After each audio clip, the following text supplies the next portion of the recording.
நமசிவாய. பசுவிற்கு ஒரு முக்கியமான பொருளை கொடுத்தால் உங்களுக்கு உடனடியாக மாற்றம் தெரியும் என்று போட்டிருக்கேன். எந்த மாதிரியான மாற்றம்னா, உங்களுக்கு என்ன தேவையோ அந்த தேவைக்கான மாற்றம்னு வச்சுக்கோங்க. அது என்னென்ன தேவைகள் உங்களுக்கு இருக்கும் பொதுவாக ஒரு மனிதர்களுக்கு அப்படின்ற மாதிரியான விஷயம் நான் வந்து உங்களுக்கு சொல்கிறேன். அதாவது கஷ்டம் அப்படிங்கிற ஒரு விஷயம் வந்து கஷ்டமோ அல்லது மனக்குறை இப்படி வச்சுக்கலாம். இந்த ஒரு மனக்குறை, ஏதாவது ஒரு விஷயம் நமக்கு நடக்கலை அப்படின்ற மாதிரியான ஒரு குறைங்கிறது இல்லாத மனிதர்கள் யாருமே கிடையாதுன்னு வச்சுக்கோங்களேன். ராமர் முதல் கொண்டு எல்லாருக்குமே, அதாவது தெய்வம் முதல் கொண்டு எல்லோருக்குமே இருந்த ஒரு விஷயம் தான். நான் இப்போ கூட ஒரு 2 நாள் முன்னால் என்னுடைய அன்பர் ஒருத்தர் வந்திருந்தபோது அவர்கிட்ட சொல்லிட்டு இருக்கும்போது சொல்லிட்டு இருந்தேன். அதாவது எனக்கு கூட கஷ்டம் இருக்க தான் இருக்குன்னு. என்ன கஷ்டம் அப்படின்னு பார்த்தீங்கன்னா, எனக்கு வந்து நிறைய வேலை பொழு இருக்கிறது, என்னால் வந்து முறையாக தூங்க முடியவில்லை அப்படின்ற மாதிரியான ஒரு வேதனை வந்து, வேதனைன்னு சொல்கிறத விட எனக்கு அது நான் அது பண்ண முடியல கரெக்டாக அப்படின்ற மாதிரியான ஒரு விஷயம் வந்து எனக்கு கூட இருக்கதா இருக்கு. ஸோ அப்போ எல்லாருக்குமே ஏதாவது ஒரு விதத்தில் ஏதாவது ஒரு கஷ்டங்கள் இருந்து கொண்டு தான் இருக்கும். அந்த ஒரு கஷ்டங்களை நம்ம அப்பப்போது சரி பண்ணிக்கொள்ள வேண்டும் அப்படின்ற மாதிரியான ஒரு விஷயம். ஸோ அப்போ இப்போ நமக்கு வந்து ஒரு அரசு வேலை கிடைக்க வேண்டும் அப்படிங்கிற மாதிரியான ஒரு விஷயம் இருக்கிறது. அரசாங்கத்தால் நமக்கு நல்ல விஷயம் நடக்கணும். அதே மாதிரி வந்து பார்த்தீங்கன்னா, நமக்கு சுப்பீரியர்ஸ்னு இருப்பாங்க பார்த்தீங்களா, நம்மளுடைய எம்ப்ளாயர்ஸ், அதாவது நம்மளுடைய பாஸ் இருப்பாங்க, அல்லது வந்து பார்த்தோம்னா நம்மளோட சபார்டினேட்ஸ்லேயே வந்து இந்த இமீடியட் பாஸ், சூப்பர் பாஸ், இந்த மாதிரி சிஇஓ இப்படி நிறைய பேர் இருப்பாங்கல்ல. ஸோ அவங்கெல்லாம் வந்து மனம் வந்து குளிர வேண்டும், அவங்க வந்து எப்போ நமக்கு ஃபேவர் பண்ணணும் அப்படின்ற மாதிரியான ஒரு முறையாக இருந்தாலும் சரி. அதே மாதிரி நீங்கள் வந்து ஏதாவது ஒரு கவர்மெண்ட் ரிலேட்டட் ஜாப்ஸ் ஏதாவது அட்டன் பண்ணுறீங்க அப்படின்ற மாதிரி இருந்ததுனால இந்த ஒரு விஷயத்தை செய்யலாம். வேறு நிறைய விஷயத்துக்கு இது சொல்ல போகிறேன், அதனால் முழுமையாக கேளுங்கள். அதுக்கப்புறம் வந்து பார்த்தீங்கன்னா, உங்களுக்கு ஏதாவது ஒரு வேலை இமீடியட்டாக கிடைக்கணும் அப்படின்றதுனாலும் இந்த ஒரு விஷயத்தை செய்வது அதிகப்படியான ஒரு பலன் தரும். பசுவின் உடம்பிலே 30 முக்கோடி தேவர்கள் வசிக்கிறார்கள் என்பது நம்மளுடைய கிரந்தங்களிலே இருக்கக்கூடிய ஒரு விஷயம். பரிகார சாஸ்திரத்திலே பசுவிற்கு செய்வதுங்கிறது ரொம்ப இம்மீடியட்டாக பலன் தரும் என்று கூறப்பட்டிருக்கிறது.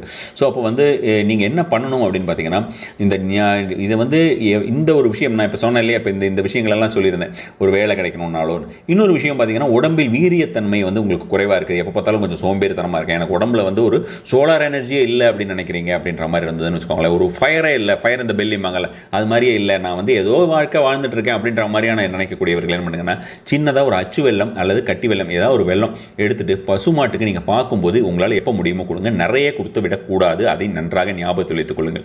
சின்னதாக, ரொம்ப சின்ன துண்டாக தான் கொடுக்கணும். இது நீங்கள் வந்து 4-5 மாடுகளுக்கு கூட கொடுக்கலாம், சின்ன சின்ன துண்டாக தான் கொடுக்கணும். நமக்கு வந்து ஒரு நிறைய வீரிய சக்தி வேணும்னு சொல்லிட்டு பெரிய பெரிய வெள்ளமாக எடுத்து கொடுத்தோம்னா மாடோட வீரிய சக்தி போயிடும். ஸோ அதனால் அதை ஞாபகத்தில் வச்சுக்கோங்க. அதனால் கொஞ்சம் கொஞ்சமாக தான் கொடுக்கணும்.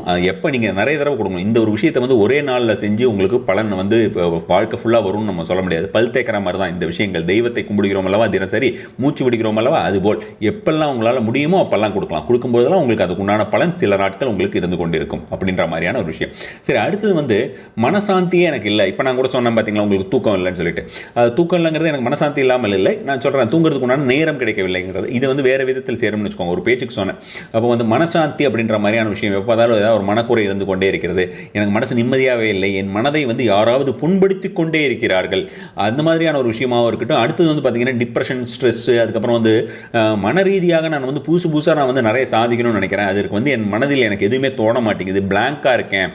எனக்கு வந்து மனம் வந்து ரொம்ப கிளியராக இருந்ததுன்னா, அதாவது மனம் அது செம்மையானால் மந்திரம் செப்ப வேண்டாம்னு சொல்கிற மாதிரி என்னுடைய மனம் வந்து செம்மையாக வேண்டும் அப்படின்ற மாதிரி நினைத்தீர்கள் என்றால், வீட்டில் வந்து உருளைக்கிழங்க வேக வைங்க, தோலை உரிச்சிட்டு அதை வந்து என்ன பண்ணுங்கன்னா நல்லா கொஞ்சம் அமுத்திக்கோங்க. அதில் எதுவும் சேர்க்கலாம் வேண்டாம், நீங்கள் பாட்டுக்கு மசாலா போட்டுறாதீங்க.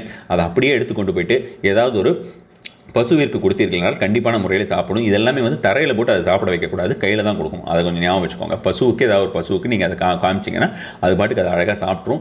ஒரே ஒரு உருளைக்கிழங்கு உங்களால் எப்போ முடியுமோ அப்போ கொடுத்தீங்கன்னா கூட ஒரு நல்ல ஒரு பலன் சேரும்னு வச்சுக்கோங்களேன். எப்போ முடியுமோ அப்போ பண்ணுங்கள். அது வந்து இதெல்லாமே வந்து அதிகப்படியான பலன் சேரும். இதில் வந்து இன்னும் ஒரு எக்ஸ்ட்ராக்டாக நீங்கள் வந்து இன்னொரு பரிகாரம் பார்க்கணும் அப்படின்னு பார்த்தீங்கன்னா, இந்த வெள்ளம் சொன்னல, இதை ஞாயிற்றுக்கிழமை கொடுத்தீங்கன்னா நல்ல ஒரு பலனும், இந்த உருளைக்கிழங்கு வந்து திங்கக்கிழமை கொடுத்தீங்கன்னா அந்த மனசாந்திங்கிறதும் உடனடியாக வரும் அப்படின்னு. அடுத்தது வந்து நீங்கள் அல்வா கொடுக்கணும். இப்போ அல்வா கொடுக்க சொல்கிறோமே பசுவுக்கு அப்படின்னு நீங்கள் நினைக்க வேண்டாம். அல்வா அப்படிங்கிற ஒரு முறை வந்து கண்டிப்பான முறையிலே உங்களுக்கு கடன் தீர்க்கக்கூடிய விஷயமாகவும் ருணரோக சத்ருவை நீக்கக்கூடிய ஒரு விஷயமாக இருக்கும். சிகப்பு கலர் அல்வா. இது நீங்கள் வீட்டில் பண்ணாலும் சரி, வெளியில் சின்ன சின்னதாக துண்டாக விற்கிறாங்க பார்த்தீங்களா, உங்களுக்கு ஒரு 20 rupees 30 rupeesக்கெல்லாம் விற்கிறாங்க. அந்த மாதிரி ஏதாவது ஒரு அல்வா வாங்கிட்டு ஒரே ஒரு பசுவுக்கு கொடுத்தீங்கனாலும் உங்களுக்கு ஒரு நல்ல ஒரு பலன் சேரும். சிகப்பு கலராக இருக்கணும், அதை பார்த்துக்கோங்க. ஸோ அந்த மாதிரியான அல்வா, அது நீங்கள் வந்து குவான்டிட்டி அந்த அல்வாவும் தான் இப்போ வெள்ளம் மாதிரி தான், கொஞ்சம் சின்னதாக கொஞ்சம் அளவெல்லாம் கொடுத்தா போகிறோம். நீங்கள் நிறைய நாட்கள் அந்த மாதிரி கொடுத்துக்கிட்டே வந்தீங்கன்னா நல்ல ஒரு பலன். கடன் தீர்வதுங்கிறது தினசரி உங்களால் அந்த மாதிரியான ஒரு விஷயமாக கொடுக்க முடியும், கொஞ்சம் கொஞ்சமாக கொடுக்க முடியும். 30 ரூபாய்க்கு டெய்லி வாங்கினா அதுவே மாதம் 1000 ரூபா ஆகுமேன்னு சில பேருக்கு தோணலாம். அது மாதிரி இல்லை. இப்போ வந்து அந்த மாதிரி கொடுக்கக்கூடிய நபர்களும் இருப்பார்கள். பார்த்தீங்கன்னா உங்களுக்கு லட்சக்கணக்கான கடன் இருக்கும். இந்த மாதிரியான ஒரு விஷயத்தினால உங்களுக்கு வந்து சீக்கிரமாக சேரும். எவ்வளவோ வந்து நம்ம வந்து இன்ட்ரெஸ்ட் கட்டி நம்ம வந்து வீணாக போகிறோம். ஸோ அந்த மாதிரி இல்லாமல் இந்த மாதிரியான ஒரு விஷயம் செய்யும்போது கடன் தீரும் என்பது ஒரு உறுதி. அடுத்தது நான் சொன்ன மாதிரியான ஒரு 30 கோடி தேவர்கள் இருக்கக்கூடிய ஒரு பசுவிற்கு இந்த மாதிரியான விஷயங்கள் நாம் கொடுப்பதனால் என்ன ஆகும் அப்படின்னு பார்த்தீங்கன்னா நற்கர்ம பயன்கள் அதிகமாக நமக்கு கண்டிப்பான முறையில் நமக்கும் நம் சந்ததிக்கும் வந்து சேரும். ஸோ அந்த ஒரு விஷயத்தை பாருங்கள். அதாவது அல்வாலாம் சாப்பிட்ருக்காது இல்லையா? ஸோ அந்த மாதிரியான ஒரு இப்போ எதுக்கு அல்வா கொடுக்க சொல்கிறேன் அப்படின்ற ஒரு விஷயத்தையும் தெரிந்துக்கோங்க.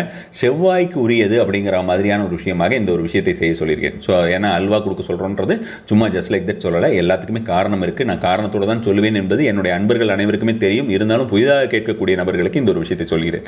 அடுத்த கீரையை வந்து நீங்கள் கொடுத்தீங்கன்னா பணவரவு அதிகப்படியான ஒரு முறையாக வரும். இப்போ வந்து கடன் தீர்றதுக்கு பணம் வரணும் கண்டிப்பாக. ஸோ நீங்கள் வந்து கீரையாக கொடுத்துட்டீங்கன்னா கூட போதும். இந்த அல்வா வந்து செவ்வாய்க்கிழமை அன்னைக்கு கொடுக்கலாம். இப்போ உங்களுக்கு அந்த மாதிரி அல்வா அதிகமாக கொடுக்க முடியாதுன்னா கீரை கட்டு ஒன்று வாங்கிட்டீங்க. எந்த மாதிரியான ஒரு கீரை கட்டாக இருந்தாலும் சரி, உங்களுக்கு வந்து மசால் கீரைன்னு வைக்கிறாங்க. ரொம்ப கம்மியாக 5 ரூபாய்க்கு ஒரு கட்டு, 10 ரூபாய்க்கு ஒரு கட்டுன்னு மாட்டுக்கு கொடுக்கறதுக்குனே வைக்கிறாங்க. அந்த மாதிரியாக முறையாக கூட நீங்கள் வந்து கீரையை வாங்கி பசுமாட்டிற்கு கொடுக்கலாம். இதுவும் வந்து புதன்கிழமையில் கொடுப்பது அதிகப்படியான பலன் சேரும். தினசரியாக கொடுத்தீங்கன்னா உங்களுக்கு பணவரவில் நல்ல ஒரு மாற்றத்தை நீங்கள் உடனடியாக எதிர்பார்க்கலாம். அடுத்ததாக மஞ்சள் லட்டு. இந்த மஞ்சள் லட்டு கொடுப்பதும் வந்து நிறைய பேருக்கு பார்த்துருக்கேன். நான் நிறைய பேருக்கு இந்த ஒரு பரிகார முறைகள் கொடுத்துருக்கிறேன். ஸோ இந்த மஞ்சள் லட்டும் பணவரவிற்கு ரொம்ப ரொம்ப எஃபெக்டிவான ஒரு முறையாக இருக்கும். கிரக ரீதியான எந்த விதமான தோஷமாக இருந்தாலும், சில பேருக்கு எந்த ஒரு விஷயம் செஞ்சாலுமே எனக்கு சரியாகலாமாங்க. இப்போ பார்த்தீங்கன்னா நம்ம கமெண்ட்டில் வந்து ஒரு 100 அன்பர்கள் வந்து எனக்கு நல்லா இருக்குது, நல்லபடியாக இருக்கிறேன் அப்படின்னு சொல்லிட்டு அவர்கள் அன்பாக ஒரு கமெண்ட் போட்டுட்டு இருப்பாங்க. நடுவில் யாராவது ஒருத்தங்க நடுவில் வந்து நான் எல்லாமே செஞ்சுக்கிட்டு தான் இருக்கேன் குருஜி, எனக்கு வந்து சரியாகலை அப்படிம்பாங்க. அது நம்ம என்ன செய்ய முடியும்? அது வந்து அந்த மாதிரி ஆகத்தான் செய்யும். அது ஒவ்வொருத்தருடைய விஷயங்கள் பொறுத்தது. இதெல்லாமே ஜெனரிக்கான ரெமெடிஸ். இது செய்து கொண்டே வர வர நம்மளுடைய வேண்டாத கர்மாக்கள் கரையக்கூடிய ஒரு விஷயமாக இருக்கும். அப்படிங்கிற மாதிரி இருக்கிறதுனால தான் நிறைய ஒரு பரிகார முறைகள் கொடுக்குறோம். ஸோ அப்போ இந்த மஞ்சள் லட்டு கொடுக்கும்போது இந்த வேண்டாத கர்மா அப்படின்னு, அதாவது பேட் கர்மான்னு சொல்லக்கூடிய விஷயங்கள் தீரும். இன்னொரு விஷயம் என்னென்னா பணவரவு அதிகரிக்கும். கண்டிப்பான முறையிலே நல்ல விஷயங்கள் நடக்கும். வீட்டில் மனசாந்தி கிடைக்கும். ஒரு மாங்கல்யம், ஏதாவது நமக்கு வீட்டில் ஏதாவது ஒரு சுபத்தன்மை குறைந்திருந்தால் அந்த சுபத்தன்மை சேரும். மாங்கல்ய பாக்கியம் யாருக்காவது வேணும் அப்படிங்கிற மாதிரி தான் இந்த ஒரு விஷயம் செய்யலாம். அதே மாதிரி வந்து பார்த்திங்கன்னா கணவன் மனைவி மெயினாக வந்து பார்த்திங்கன்னா இது பெண்களுக்கு அதிகப்படியான பலன் சேரும். பெண்கள் மஞ்சள் லட்டு கொடுத்தாங்கன்னா கணவர் வந்து எப்போவுமே வந்து ரொம்ப அந்யோன்யமாக இருப்பாங்க. இது வந்து ரொம்ப ஒரு சூட்சமமான ஒரு உண்மை.